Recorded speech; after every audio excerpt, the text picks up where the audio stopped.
Welcome to Adversary, a Campfire Story. My name is Jered Gering. I'm the author, and I wrote this miniseries, and it is 4 episodes long, and I'm excited to read to you episode 1 today.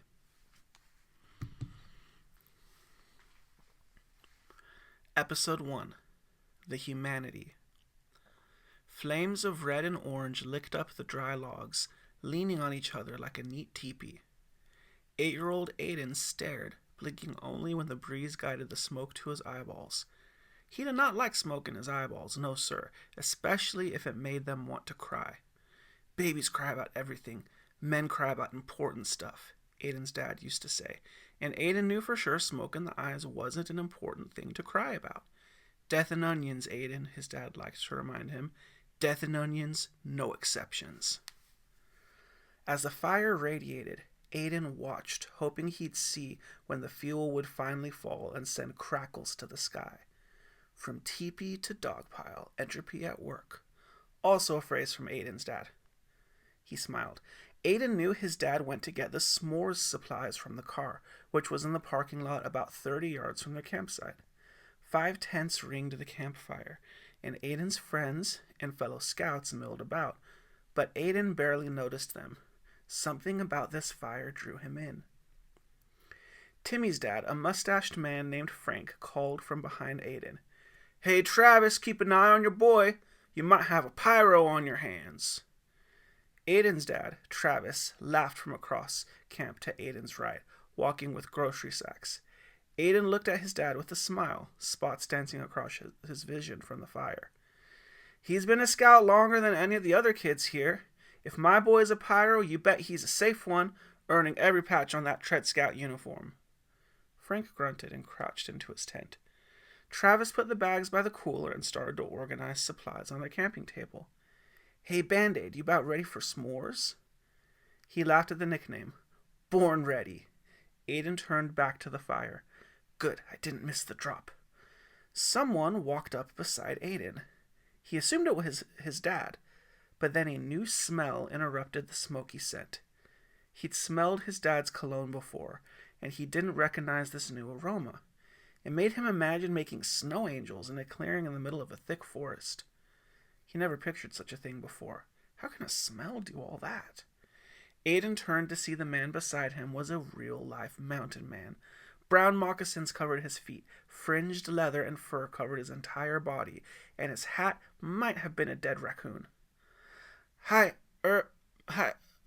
mister. What's your name?" Aiden's dad strode up beside Aiden. "Excuse me, sir, may I help you?" The man spoke in a deep, rough bass. "I beg your pardon. I did not mean to startle or offend. I hoped I could maybe share the warmth from your campfire. My shelter is deep in the woods." Frank burst from his tent and sprinted over to Travis, also almost knocking him over. He whispered, one of the loudest whispers Aiden had ever heard an adult try to keep from a kid. "It's him, remember? The surprise guest Pastor B scheduled for the trip?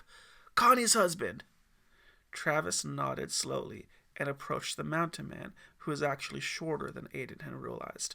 The man's presence commanded the campsite, yet Aiden's dad's nose came up higher than the man's forehead. Travis grabbed the man's right hand with his own and shook. "No need to apologize, sir. Of course we will share our fire with you." "Thank you," said the man.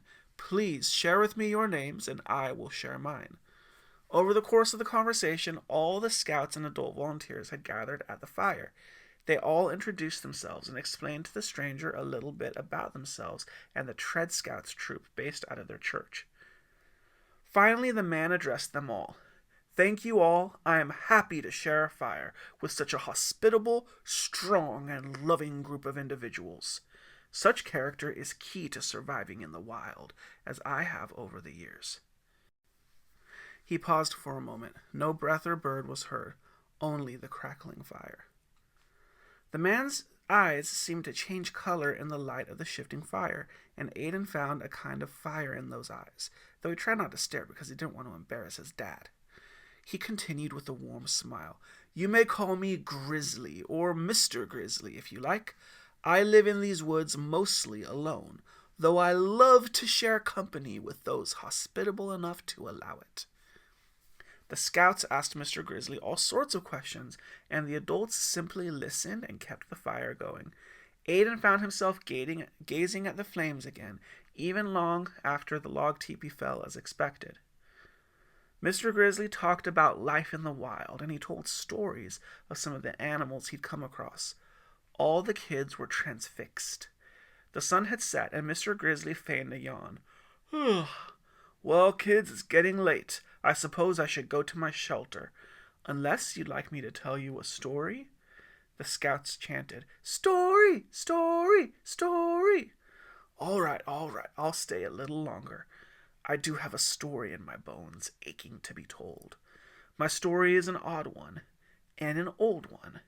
Either you've heard it before, or you've never heard it like this. Tell us, yelled Timmy. Yes, where to begin? It's not a campfire story, but I suppose the campfire is a place the story can begin. Go on, kids. Adults, look at the campfire. What do you see? I see fire, said one. Wood, said another.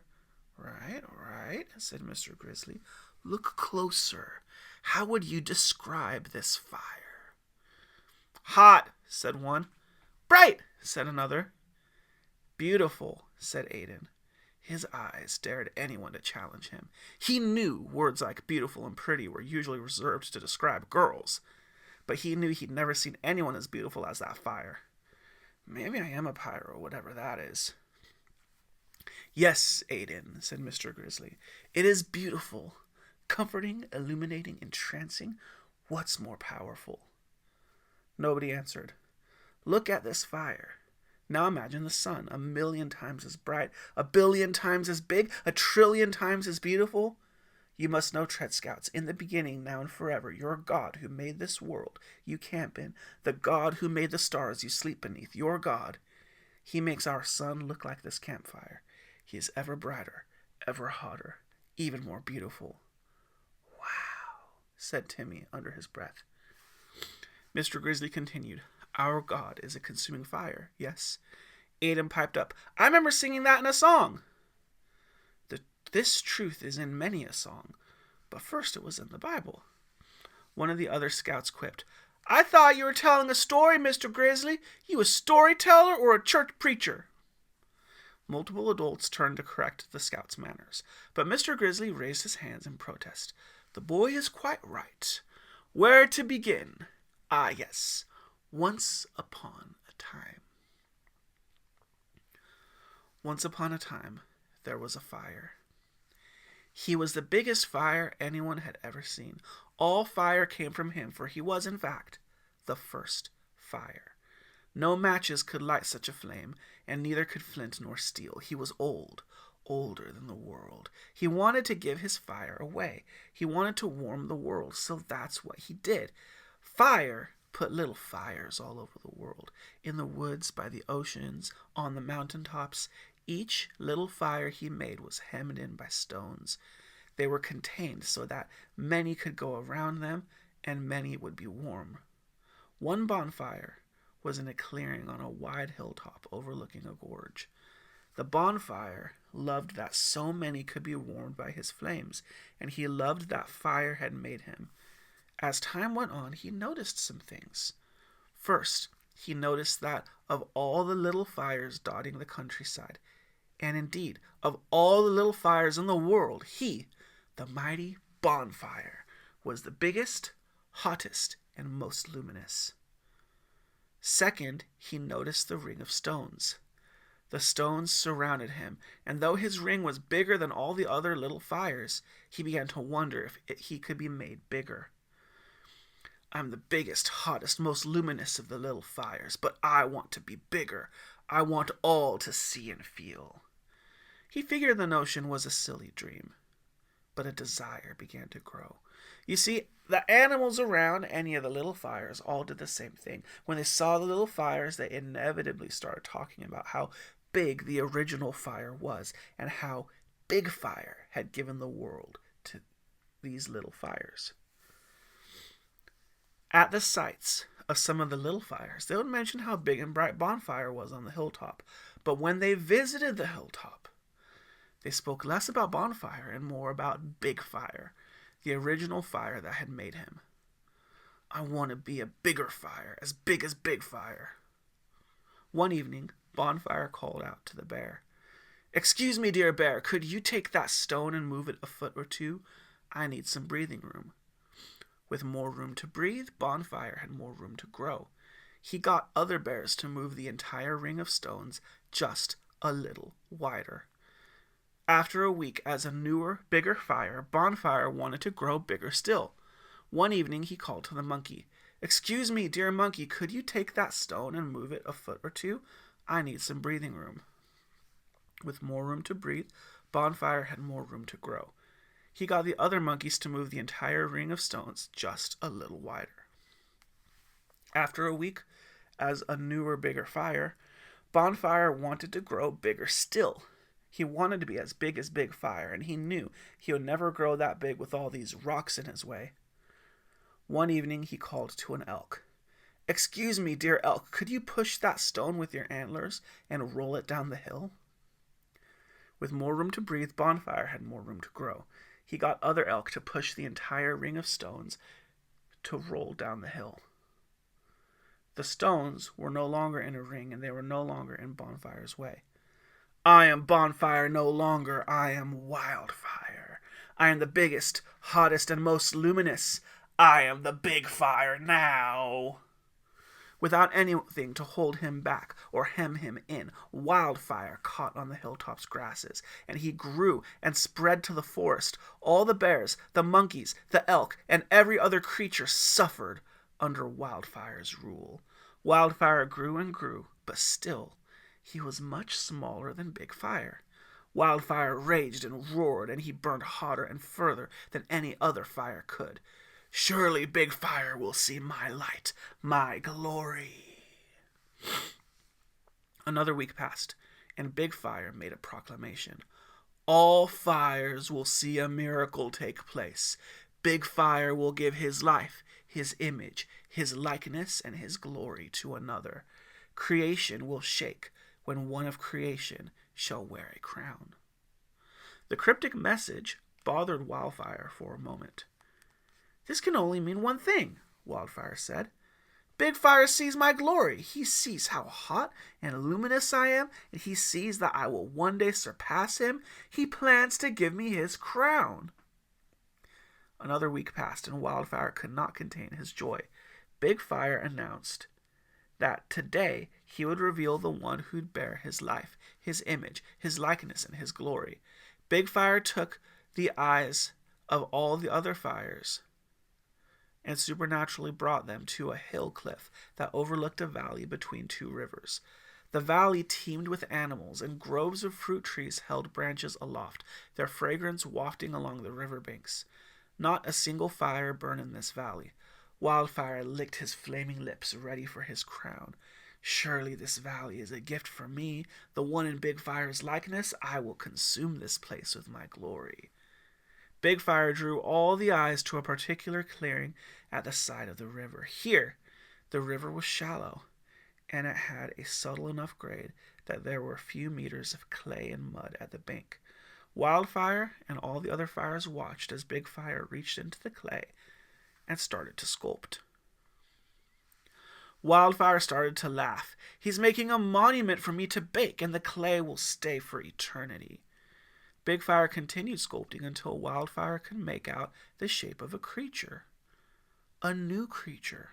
Bipedal, mammalian, muscular. It was similar to the other creatures he'd seen, but Bonfire knew this was also unlike any other creature in existence.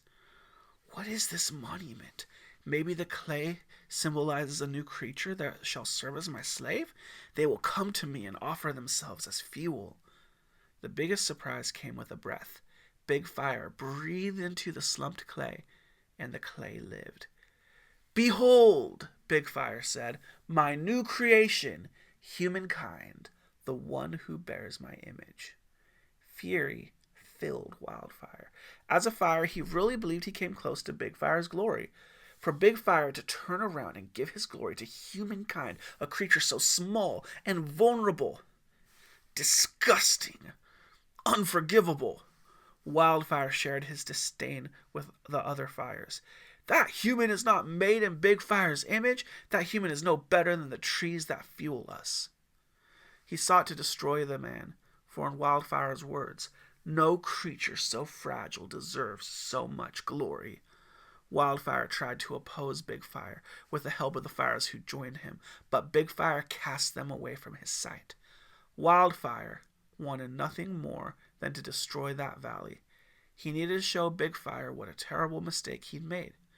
If the pitiful, vulnerable creatures Big Fire had given his glory to were eliminated, maybe he would see Wildfire's strength. Wildfire did everything he could to sabotage those made in Big Fire's likeness. Wildfire, Timmy interrupted. That's the worst story I've ever heard! The kids giggled. Aiden raised his hand and started talking. Mr. Grizzly, sir, I don't think you got the story right. That's not how the Bible tells it. Mr. Grizzly laughed. I thought we had us a group of scouts, not scholars. We're both, Aiden said. Okay, Mr. Grizzly said. I never said this was equal to a Bible story. Before you kids go around fact-checking me, I would like to remind you that you weren't there. Please give a mountain man some grace. Before Aiden could say you weren't there either, another one of the boys said, I like the story, Mr. Grizzly. Can you tell another one? Actually, dear Tread Scouts, this story isn't over. It's only just begun. You see, the fires in this story are not mere fires. In real life, Wildfire is the one we call Satan, or the devil.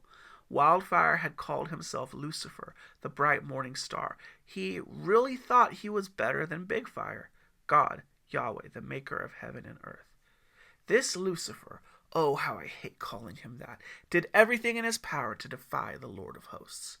He successfully deceived man and woman in their safe garden, but instead of rejecting his weak image bearers, instead of destroying them all and recognizing Wildfire, he did the unthinkable.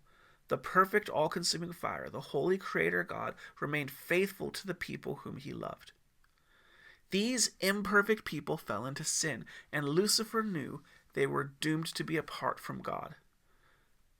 But God did things that didn't make sense. He acted as if there was hope for these wretches. He saw their nakedness and removed them from his presence. But he covered them with animal skins. He covered the world in a flood to purge evil from it. But he saved a remnant of 8 sinners. Over the years, Big Fire continued to perplex Wildfire. The Lord Adonai chose a man and a barren woman to build a nation to make a covenant with and to establish his law. Over and over, men and women sinned in the most heinous of ways, and the Lord God reached out to them, comforted them, and gave them hope. Over the course of millennia, Wildfire's hatred grew. He wanted to undermine these so-called image bearers. He wanted them destroyed. Still, no matter what he attempted, Wildfire always felt that Big Fire had gotten the better of him. Finally, Wildfire discovered Big Fire's real plan. He would send his son into the world as a human, and this God-man would save his people forever. As a human? The audacity of such a plan. For the first time, it seemed that Big Fire was quenching himself. In Lucifer's estimation, humans were weak and fragile, yet somehow God would come to earth as a human? The creator of the universe would join humanity in their frailty? What a foolish plan. The devil thought about humanity's weakness, and he laughed. Big Fire will enter his fragile vessel, and I will break him. God became man. The Word became flesh. The fire became wood. The baby was born, and Wildfire tried to take him out, but even an evil king and his deadly soldiers couldn't slay the child. The baby was protected by God and angels, but the Wildfire called Satan waited patiently. All he needed was one shot, one opportunity, and he would show Big Fire how weak humans truly are. If weak humans bore his image, surely he would see that Wildfire had surpassed his glory. 30 years passed, and Wildfire watched and waited. In that time, the boy had lost his earthly father. He had experienced pain, yet he grew in stature and favor. Now Wildfire watched as he stepped forward to be baptized by his scruffy cousin. The clouds parted, and Wildfire yawned. The Spirit descended upon him as a dove, and Wildfire shrugged. That same spirit had come upon Samson. He was compromised rather easily. The voice of Big Fire spoke from the clouds. Behold, this is my son, in whom I am well pleased. Wildfire forced a chuckle. That was different. Still, he's weak. This changes nothing. It was from this perch, watching all this, that the one called Lucifer decided to follow the sun into the wilderness. The wilderness was where humans went to be tested. Here in the wilderness, Big Fire will see his mistake. The fragile one will break, and all will see the true glory. With these words, the adversary devised his test. The end. No! Groaned the kids. Aiden said, You only just started the real story. Travis said, It is getting late. We should be going to our tents. But Dad, Mr. Grizzly said, I don't know how long you men are camping here, but if I find your fire again, I will continue the story. After more farewells from the dads and protests from the kids, Mr. Grizzly hiked into the darkness of the forest. In his sleeping bag, Aiden fell asleep wondering about this mountain man who seemed to know so much. He still didn't know if he was a pyro, but that night, Aiden dreamed of fires. End of episode 1.